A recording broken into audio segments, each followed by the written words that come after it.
Assalamu alaikum. I hope everyone is doing very well. I'm here today to talk about one of the most famous authors and scholars of our time, Edward Said.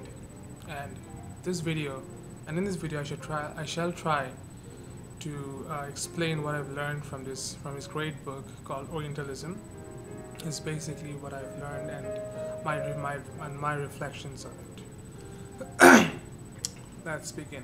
So Edward Said's book Orientalism is like arguably one of the most famous books in academia of the last 25 years. And what makes this book really interesting is that its influence is not only limited to academia, but over the years, it has trespassed onto the realms of media and journalism, art, music, and criticism. On a more personal and individual level, this book has enabled myriad migrants, immigrants, and displaced people help understand relationships of power between cultures, nations, and societies. What I really appreciate about this book is that it's not just a mere listing of Western prejudices about regarding non-Westerns, but it's actually a minute examination of the foundations of the self-conforming and self-congratulatory discourse produced over and over again by the media and literature. One of the most important things to note is that Edward Said did not invent this term, Orientalism. The Orient was a term used by various Western scholars, administrators, in colonies, bureaucrats, and so. With such, they lumped together modern-day countries as disparate as India, Iran, and Turkey. For example, if one were to look at the voluminous anthropological tracts that Britishers in India had written in the 19th century, some recurring ideas about the native or the Oriental are visible. The Oriental is unfailingly described as being despotic, untrustworthy, incapable of abstract thought, lascivious, debauched, and wholly different from Westerners. In fact, scholars inspired by Edward Said have even claimed that Victorian Europe carved its unique identity on the basis of using the Orient as the other. The Orient was altogether different from the West in the eyes of the Orientalists. So this is a very important point to note here in this famous work.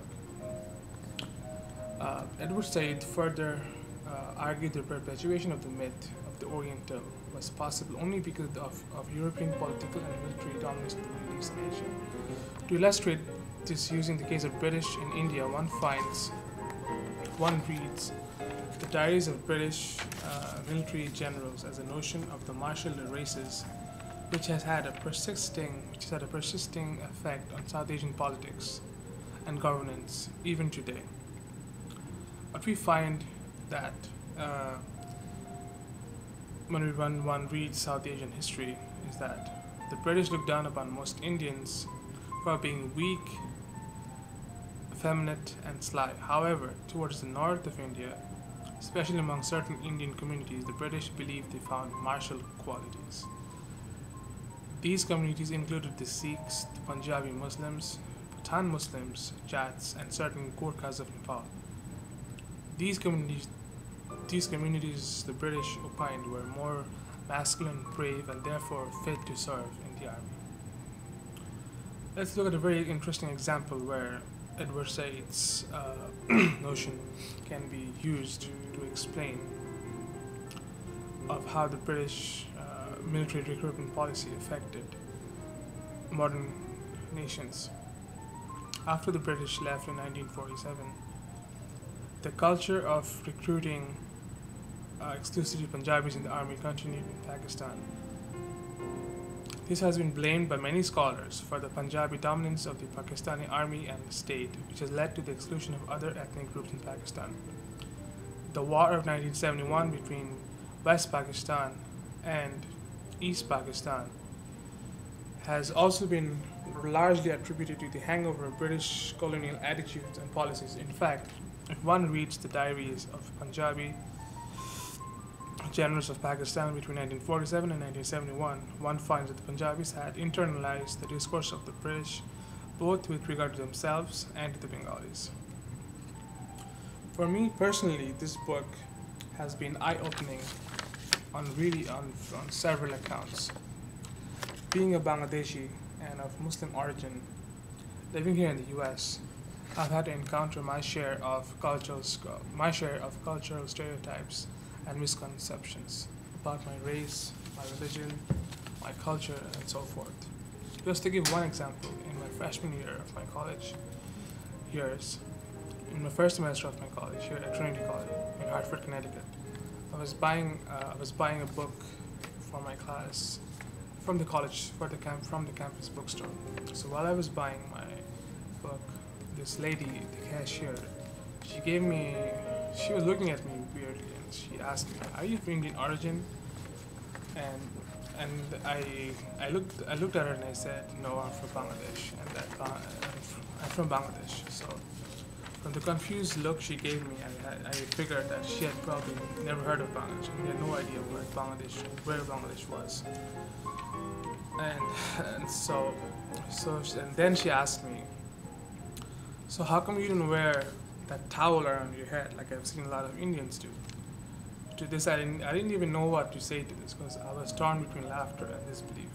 I mean, I explained it to her that I'm from Bangladesh, but still she didn't understand that Bangladesh and India are the same countries.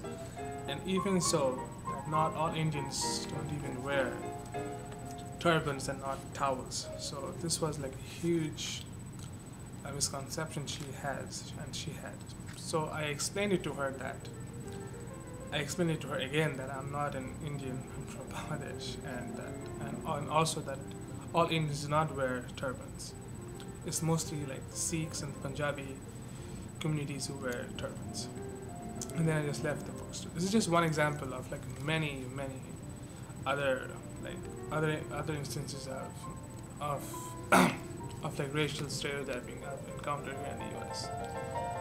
This brings me to the conclusion of today's video. Reading this great book has enabled me to understand better my experiences here in the U.S., studying here in the U.S. Overall, this book has also enabled me to be more critical of the perpetuation of power and dominance that is aided by discourse, even in my everyday life. So, hopefully you guys have learned something from my video, and I'll sign off now. Thank you for watching.